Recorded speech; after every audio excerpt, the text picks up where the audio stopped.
বন্ধুরা, আজকে একটি নতুন গল্প নিয়ে আসলাম তোমাদের মাঝে। এটা সত্য এবং বাস্তব জীবনের ঘটনা। শেষ পর্যন্ত শোনার অনুরোধ রইল। শুনলে তোমার মন ভরে আসবে। দেরি না করে চলো শুরু করা যাক। আমি বললাম, ভাই, আমি যা করছি তুই আমাকে তা করতে দে। আমি অনেক দিনের উপোস। তোর দুলা ভাই আমাকে অনেক দিন ধরে কিছু দেয় নাই। আমি খুব ক্ষুধার্ত, আমি খুব পিপাসিত। ভাই, তুই আমাকে একটু শান্তি কর। আমি তোর কাছ থেকে একটু শান্তি চাই। সে বলল, আপু, আমি তোমার আপন ছোট ভাই। আমি বললাম, ছোট ভাই তো কি হয়েছে? জীবনে এমন কিছু মুহূর্ত আসে তখন কে ভাই, কে বাবা, কে কাকা তা ভাবার উপায় থাকে না। তখন একটি মাত্র জিনিস মানুষের বিবেকে কাজ করে, আর তা হলো একটু শান্তি। প্লিজ ভাই, কথা না বলে তুই আমাকে একটু শান্তি কর। অনেক দিন ধরে আমার মনটা অশান্ত হয়ে আছে। আমার ছোট ভাইকে বাচ্চা মনে করে আমি সুযোগ দিয়েছিলাম। তারপর আমার ছোট ভাই আমার সাথে যা করেছিল তা শুনলে বন্ধুরা তোমাদের মাথা ঘুরে যাবে। বন্ধুরা, গল্পটি অনেক অনেক ইন্টারেস্টিং। গল্পটি শোনার জন্য তোমাদের সকলের প্রতি আমার বিশেষ অনুরোধ রইল। বন্ধুরা, তোমাদের নিকট আমার ছোট্ট একটি অনুরোধ, তোমরা দয়া করে আমার চ্যানেলটি সাবস্ক্রাইব করে আমাকে সাপোর্ট করবে। হ্যালো বন্ধুরা, আমি উর্মিলা আক্তার ঘর্মি। আমার ডাকনাম ঘর্মি। আমার বর্তমান বয়স 25। আজকে আমি তোমাদেরকে যে গল্পটি বলবো সে কি আমার বাস্তব জীবনের গল্প। তখন আমার বয়স ছিল 19। আমি দেখতে অনেক সুন্দরী, লাবণ্যময়ী এবং আবেদনময়ী ছিলাম বটে।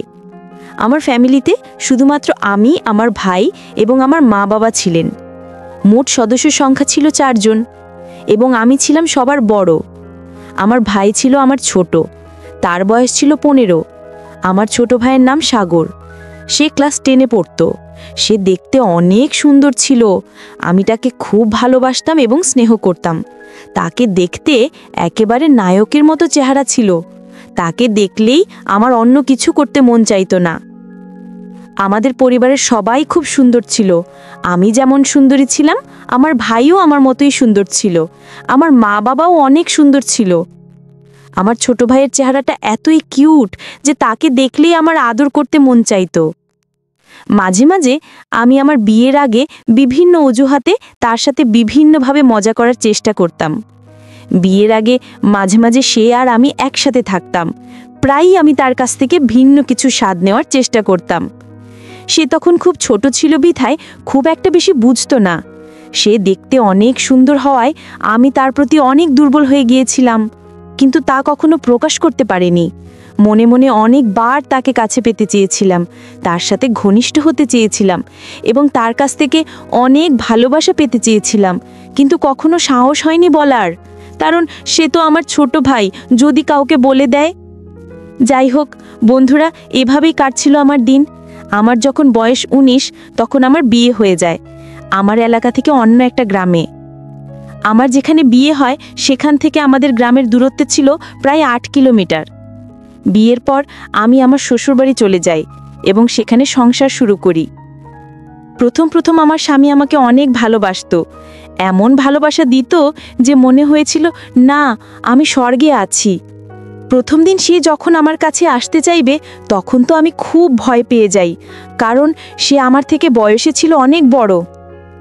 যেই কথা সেই কাজ, প্রথম দিন সে আমাকে এমনভাবে দিয়েছিল যে আমার কাছে মনে হয়েছিল যেন আমার দম বন্ধ হয়ে যাওয়ার মতো অবস্থা হয়েছিল। বিয়ের 2-1 মাস আমার খুব ভালো লাগছিল। সে আমাকে খুব স্নেহে রাখছিল, কিন্তু এই সুখ আমার আর বেশি দিন রইল না। আমার কপাল খুবই খারাপ ছিল যে আমার বিয়ের কিছুদিন পরে আমার স্বামীর গোপন একটি রোগ ধরা পড়ে, যার কারণে আমার স্বামী আমার কাছে ঠিকমতো আসতে চাইতো না, আমাকে ভালোবাসতে চাইতো না।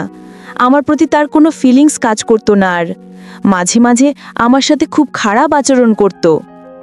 আমার স্বামীর এই আচরণে আমি খুব কষ্ট পেতাম। আমি জানি না সে কেন আমার সাথে এরকম আচরণ করত। তার আচরণে আমি অনেক পরিবর্তন লক্ষ্য করি। আস্তে আস্তে তার সাথে আমার দূরত্ব মারতে থাকে। সে আর আগের মতো আমাকে ভালোবাসে না। রাত হলে সে কোনো না কোনো অজুহাতে আমার কাছ থেকে দূরে থাকতে শুরু করলো। আমি যখনই তার কাছে যেতাম ভাবতাম আজ তার সাথে সময় কাটাবো, আজকে আমরা স্বামী স্ত্রী মিলে একটু রোম্যান্টিক সময় পার করব। কিন্তু আমি চাইলে কি হবে, তাতে তার কোনো সাড়া পাইনি। আমি যতই তার কাছে যেতে চাইতাম সে আমার কাছ থেকে বিভিন্ন অজুহাতে অনেক দূরে থাকতে শুরু করলো। সে এখন আমাকে বিন্দুমাত্র সময় দেয় না। তার আচরণে এতটা পরিবর্তন দেখে আমি খুব বিস্মিত হই। আমাকে ভালোবাসার তার মধ্যে কোনো আকাঙ্ক্ষা নেই। রাতে কিংবা দিনে সে কখনোই আমার সাথে আকৃষ্ট হওয়ার চেষ্টা করতো না। আমাকে সবসময় সে ইগনোর করতে শুরু করলো। তার এসব দেখে আমার মনো অবস্থা আরও খারাপ হতে লাগলো। তারপরেও আমি ভালো ছিলাম।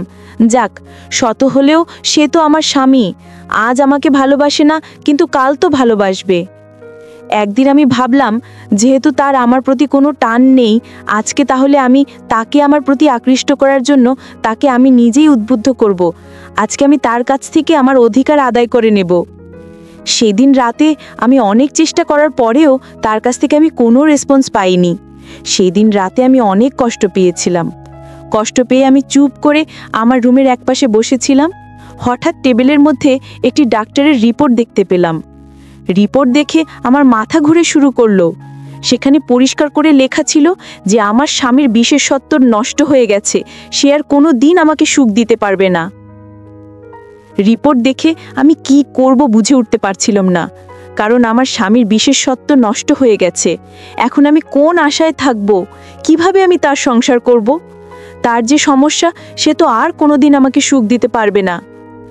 আমি আমার জীবনের কথা ভাবতে ভাবতে অনেক কান্না করেছিলাম। এখন আমার কি হবে? কারণ আমার সবে মাছি জীবন শুরু। স্বামীর ভালোবাসা, আদর সোহাগ ছাড়া আমি কিভাবে থাকব?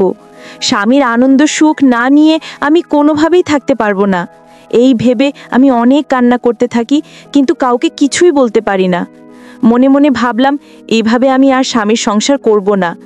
যে স্বামী আমার মন বোঝে না, যে আমাকে ভালোবাসা দিতে না পারুক, অন্ততপক্ষে মনের একটু শান্তি তো দেবে। তাই স্থির করলাম আমি আমার বাপের বাড়ি চলে যাব। তারপর একদিন আমার ছোট ভাই আমাদের শ্বশুর বাড়িতে আসে বেড়াতে এসে দেখে আমার মনের অবস্থা একেবারেই খারাপ। আমি বললাম, ভাই তোমার কি হয়েছে? আপু বলল, কিছু হয় নাই, আর শুধু কাঁদে। আমার ছোট ভাই ভেবেছিল মনে হয় আব্বু আম্মুর কথা মনে পড়ছে, তাই আপু কাঁদে। তারপর আমার এই অবস্থা দেখে আমার ছোট ভাই আমার স্বামী এবং আমার শ্বশুর শাশুড়ির কাছ থেকে বলে আমার বাড়িতে নিয়ে আসে। আমি আমার বাপের বাড়িতে এসে সবসময় নীরবে বসে থাকি আর সবসময় টেনশনে থাকি। আমি টেনশনে অনেক শুকিয়ে গিয়েছিলাম। আমার চোখের নিচে কালো দাগ হয়ে গেছে।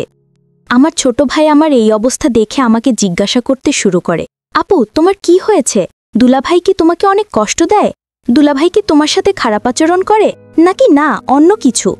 আমি তাকে বললাম, না এইসব কিছু না, তুই টেনশন করিস না, আমার কিছুই হয় নাই। আমি আমার ছোট ভাইকে বললাম, ভাই আমি তোদের বাড়িতে বেশ কিছুদিন থাকবো। আমার ছোট ভাই বলল, আপু কিছুদিন কেন? এটা তোর বাড়ি, তুই আমাদের এখানে সারা জীবন থাকবি। ভাইয়ের কথা শুনে মনে অনেক শান্তি পেলাম। মনে চিন্তা করলাম, আমার ভাই যেহেতু আমার জন্য পাগল, আমি আমার স্বামীর কাছ থেকে যা পাইনি আমি আমার ভাইয়ের কাছ থেকে তা নিয়ে নেব। ভাইয়ের সরলতা, মিষ্টি ব্যবহার, উদারতা যেন আমাকে অনেক পাগল করে ফেলছে। আমি যে অনেক দিনের ক্ষুধার্ত। একদিন বিকেলে ছাদে বসে ভাবছিলাম আমার কি হবে, তখনও আমি কান্না করছিলাম। ঠিক তখনই আমার ভাই সেখানে চলে আসে। আমার কান্না দেখে সে আমার পাশে বসে, আমার চোখের জল মুছে দেয় আর আমার কাছে কান্নাকাটি করে জানতে চায়, কি হয়েছে আপু, আমাকে একটু বলবে? আমি লজ্জায় কিছু বলতে পারছিলাম না। তারপরেও সে অনেক জোর করার পর আমি তাকে বলি যে, ভাই তুই আমার ছোট ভাই, তোকে যে আমি কি করে বলি? তোর দুলাভাই আমাকে আর তেমন ভালোবাসতে পারে না, তার অনেক সমস্যা, তার অনেক বড় সমস্যা। তার আমাকে ভালোবাসার মতো কোনো ফিলিংস থাকে না।